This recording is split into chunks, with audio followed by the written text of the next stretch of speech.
L'une des marques de Satan, de la bête, c'est le mensonge. Cependant, la marque ou les caractéristiques d'un véritable enfant de Dieu, d'un véritable disciple de Jésus-Christ, c'est l'amour et la vérité. L'apôtre Paul, inspiré par le Saint-Esprit, dans 1 Corinthiens 14 au verset 1, dit ceci: recherchez la charité. Elle était perdue parce que l'homme a été créé à l'image de Dieu selon sa ressemblance.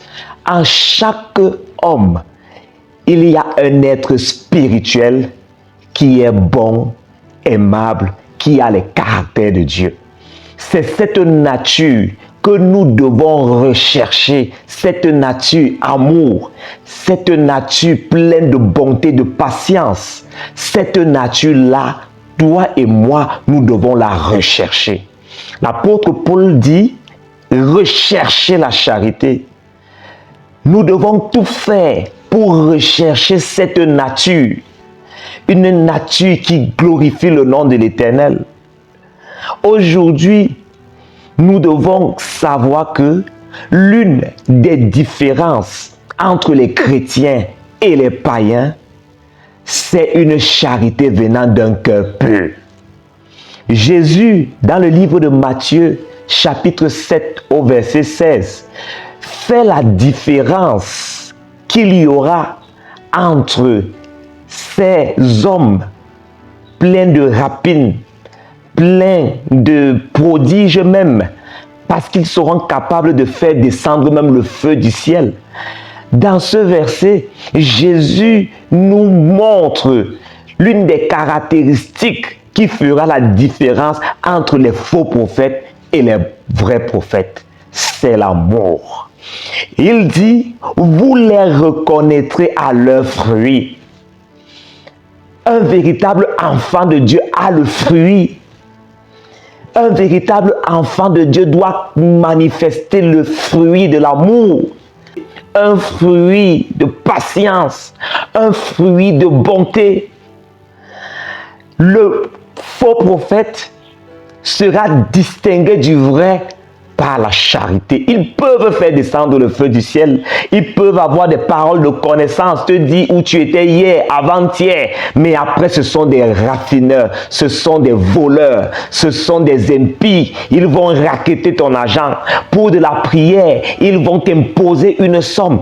Où est la charité dans ça? Tu vois un homme faible, un homme qui est désespéré, qui a tout perdu dans sa vie. Et toi, Dieu t'a donné un don qui est utile à cet homme, mais tu lui demandes de l'argent. C'est l'esprit de Géasi, l'esprit de cupidité qui les anime. Et Jésus a dit à ses disciples et à toi qui m'écoutes, tu les reconnaîtras à leurs fruits. Alléluia. Tu veux être disciple de Jésus? Tu veux vraiment être ce modèle-là? Recherche la charité. Dans le livre de Jean, chapitre 13, au verset 35, Jésus aussi parle, il conseille, comme aujourd'hui, inspiré par Dieu, je te conseille, toi chrétien, à savoir une seule chose. C'est quoi? C'est de rechercher l'amour du prochain, rechercher le bonheur du prochain. L'amour vrai ne soupçonne pas le mal. L'amour vrai ne médit pas, ne calomnie pas, ne juge pas.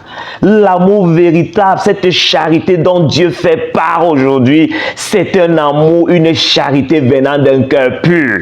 Et c'est ça que tu dois rechercher. Jésus dit donc, à ceux-ci, tous connaîtront que vous êtes mes disciples, si vous avez de l'amour les uns pour les autres. Tous. Lorsqu'on regarde un peuple, lorsqu'on regarde une famille, lorsqu'on regarde une église, on doit retrouver l'amour. On doit retrouver le souci du prochain. On doit retrouver, c'est-à-dire un esprit qui veut le succès, qui veut le bonheur de l'autre. Pas la jalousie. Il n'y a pas de jalousie dans l'amour. Il n'y a pas de soupçon dans l'amour. Il n'y a pas de méfiance dans l'amour.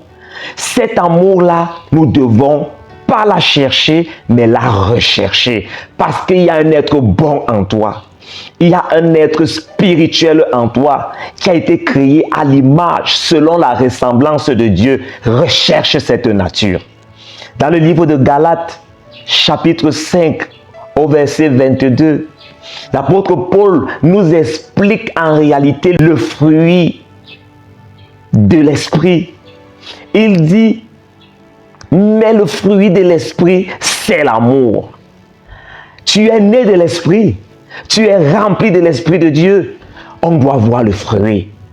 On doit voir l'amour se manifester. Tu peux laisser ton lit à 1h du matin pour pleurer pour tes frères, pour crier à Dieu pour ta soeur qui est souffrante, pour crier à Dieu pour cette âme-là qui ne persévère plus, pour crier à Dieu pour ce frère-là qui est souffrant. L'amour se manifeste de plusieurs façons. Tu peux te priver de ton argent pour venir aux besoins de ton frère. Dieu veut que nous recherchions la charité. Et cette charité, tu dois la rechercher. Je dois la rechercher. Si je veux vraiment être un disciple de Jésus, je dois rechercher l'amour du prochain. Je dois rechercher cet amour, cette manière de penser en bien de mon frère et de ma sœur. Alléluia.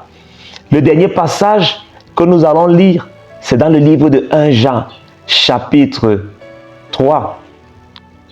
Un verset fort, un verset qui va choquer beaucoup de chrétiens. Un verset qui va te montrer à quel point, bien que t'appelant chrétien, tu n'es rien si tu n'as pas l'amour. Notre pasteur disait, si tu es pasteur, ça c'est bien, mais si tu n'as pas l'amour, pasteur, tu es zéro. Tu es diaconesse, ça c'est bien, mais si tu n'as pas l'amour, diaconesse, tu es zéro. Tu es mon frère, ça c'est vrai, mais si tu n'as pas l'amour, mon frère, tu es zéro. Aimons-nous les uns les autres. Subvenons à nos besoins, prions les uns pour les autres. Lorsque tu vois ton frère dans les difficultés, va crier à Dieu pour ton frère. Alléluia. Dans le livre de 1 Jean chapitre 3, à compter du verset 17, inspiré par Dieu, l'apôtre Jean nous parle d'un point très important. Il dit ceci, si quelqu'un possède les biens du monde, ça peut être l'argent, ça peut être de la nourriture, ça peut être une voiture, ça peut être des moyens financiers, des moyens autres. Si tu les possèdes et que, voyant son frère dans le besoin, il lui ferme ses entrailles, comment l'amour de Dieu demeure-t-il en lui? Je te pose cette question aujourd'hui. Tu vois ton frère qui pleure à côté de toi, qui dit depuis hier je n'ai rien à manger. Or toi tu as un sac de riz à la maison, toi tu as la tomate, tu as même les moyens financiers et tu lui dis oh frère ne t'inquiète pas, vraiment le Seigneur va pourvoir. Non, Dieu veut que tu ne fermes pas tes entrailles à ton frère, donne-lui quelque chose, fais-lui du bien et il glorifiera le nom de l'Éternel. L'apôtre Jean dit comment l'amour de Dieu demeure-t-il en lui? Moi je dis il n'a pas l'amour de Dieu parce que tu dois te soucier du bonheur de ton frère. Tu dois te soucier du bonheur de ta sœur. Si Dieu t'a donné les moyens, si Dieu t'a donné une voiture et qu'en rentrant sous un soleil ardent et brûlant, tu vois ton frère marcher à pied alors qu'il réside près de ta maison et que tu passes ayant des places vides, mon frère, l'amour de Dieu ne demeure pas en toi. Alors l'apôtre Jean nous dit, petit enfant, n'aimons pas en parole et avec la langue, mais en action et en vérité. Tu veux être un chrétien, un véritable chrétien, c'est quelqu'un qui aime son frère. C'est quelqu'un qui aime sa sœur. c'est quelqu'un qui aime ses frères, quelqu'un qui se soucie. La Bible dit que Jésus, voyant la grande foule venir, fut ému de compassion. Où est la compassion dans ton cœur? Où est la pitié dans ta vie? Chrétien, Dieu veut que tu recherches cette chose. Et je prie en ce moment que tu baisses la tête. Nous allons prier. Seigneur notre Dieu, je te présente le cœur de ceux qui écoutent en ce moment ce message. Ils ont compris qu'ils peuvent être apôtres, ils peuvent être chrétiens, diaconesses, évangélistes, diacres. S'ils n'ont pas la charité, ils ne sont rien. Merveilleux Saint-Esprit, répand encore abondamment l'amour dans les cœurs des chrétiens, l'amour dans nos cœurs, pour que nous soyons véritablement les disciples de Christ. Amen. Que le Seigneur te bénisse énormément. Si tu as des questions, n'hésite pas à les laisser en commentaire. Partage cette vidéo, car en le faisant, toi aussi tu travailles avec Christ pour la dispensation de ses grâces et de la bonne nouvelle du royaume de Dieu. Amen.